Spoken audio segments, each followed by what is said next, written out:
عامر بن سعید نے حضرت انس بن مالک رضی اللہ تعالیٰ عنہ سے روایت کی، کہا میں نے رسول اللہ صلی اللہ علیہ وسلم سے بڑھ کر کسی کو اپنی اولاد پر شفیق نہیں دیکھا۔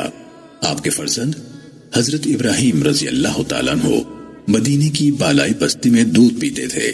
آپ صلی اللہ علیہ وسلم وہاں تشریف لے جاتے اور ہم بھی آپ کے ساتھ ہوتے تھے۔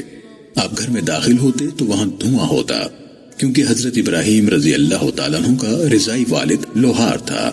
آپ بچے کو لیتے، اسے پیار کرتے اور پھر لوٹ آتے۔ عامر بن سعید نے کہا جب حضرت ابراہیم رضی اللہ تعالیٰ عنہ فوت ہو گئے تو آپ صلی اللہ علیہ وسلم نے فرمایا ابراہیم میرا بیٹا ہے اور وہ دودھ پینے کے ایام میں فوت ہوا ہے۔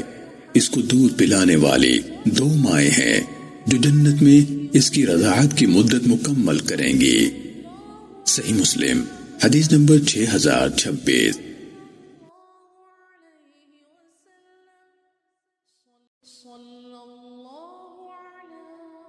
امام مالک نے بیان کیا، ان سے ابو حازم بن دینار نے اور ان سے حضرت سہل بن سعد رضی اللہ عنہ نے کہ رسول اللہ صلی اللہ علیہ وسلم کی خدمت میں ایک شربت لایا گیا۔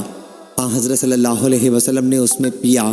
آپ کے دائیں طرف ایک لڑکا بیٹھا ہوا تھا اور بائیں طرف بوڑھے لوگ حضرت خالد بن ولید رضی اللہ عنہ جیسے بیٹھے ہوئے تھے۔ حضرت صلی اللہ علیہ وسلم نے بچے سے کہا کیا تم مجھے اجازت دو گے کہ میں ان شیوخ کو پہلے دے دوں؟ لڑکے نے کہا اللہ کی قسم یا رسول اللہ صلی اللہ علیہ وسلم، آپ کے جھوٹے میں سے ملنے والے اپنے حصے کے معاملے میں کسی پر ایثار نہیں کروں گا۔ راوی نے بیان کیا کہ اس پر حضرت صلی اللہ علیہ وسلم نے لڑکے کے ہاتھ میں پیالہ دے دیا۔ صحیح بخاری حدیث نمبر 5620۔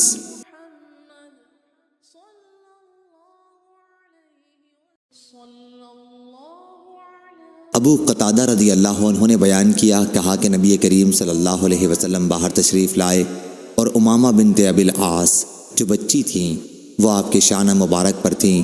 پھر حضرت صلی اللہ علیہ وسلم نے نماز پڑھی۔ جب آپ رکوع کرتے تو انہیں اتار دیتے اور جب کھڑے ہوتے تو پھر اٹھا لیتے۔ صحیح بخاری حدیث نمبر 5996۔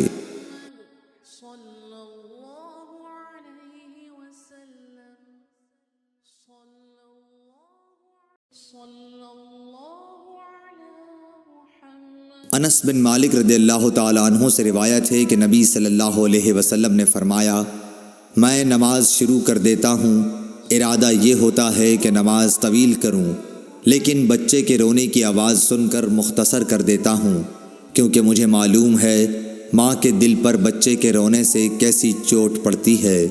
صحیح بخاری حدیث نمبر 709۔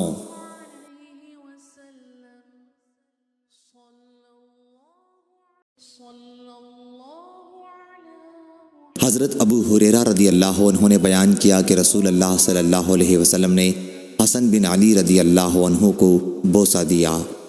حضرت صلی اللہ علیہ وسلم کے پاس حضرت اقرا بن حابس رضی اللہ عنہ بیٹھے ہوئے تھے۔ حضرت اقرا رضی اللہ عنہ نے اس پر کہا کہ میرے 10 لڑکے ہیں اور میں نے ان میں سے کسی کو بوسہ نہیں دیا۔ حضرت صلی اللہ علیہ وسلم نے ان کی طرف دیکھا اور فرمایا کہ جو مخلوق خدا پر رحم نہیں کرتا اس پر بھی رحم نہیں کیا جاتا۔ صحیح بخاری حدیث نمبر 5997۔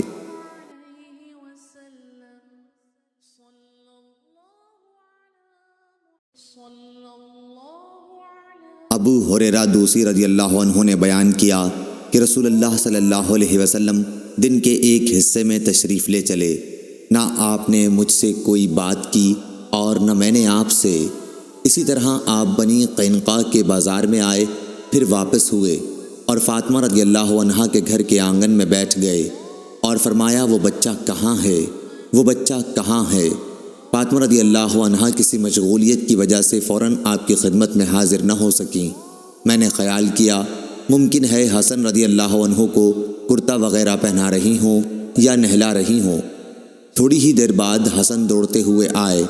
آپ صلی اللہ علیہ وسلم نے ان کو سینے سے لگا لیا اور بوسہ لیا، پھر فرمایا اے اللہ اسے محبوب رکھ اور اس شخص کو بھی محبوب رکھ جو اس سے محبت رکھے۔ صحیح بخاری حدیث نمبر 2122۔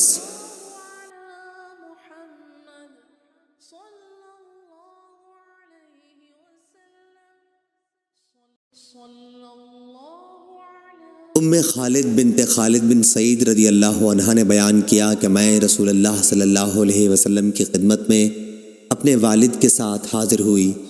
میں اس وقت ایک زرد رنگ کی قمیص پہنے ہوئی تھی۔ حضرت صلی اللہ علیہ وسلم نے اس پر فرمایا، سنا سنا۔ عبداللہ نے کہا کہ یہ لفظ حبشی زبان میں عمدہ کے معنی میں بولا جاتا ہے۔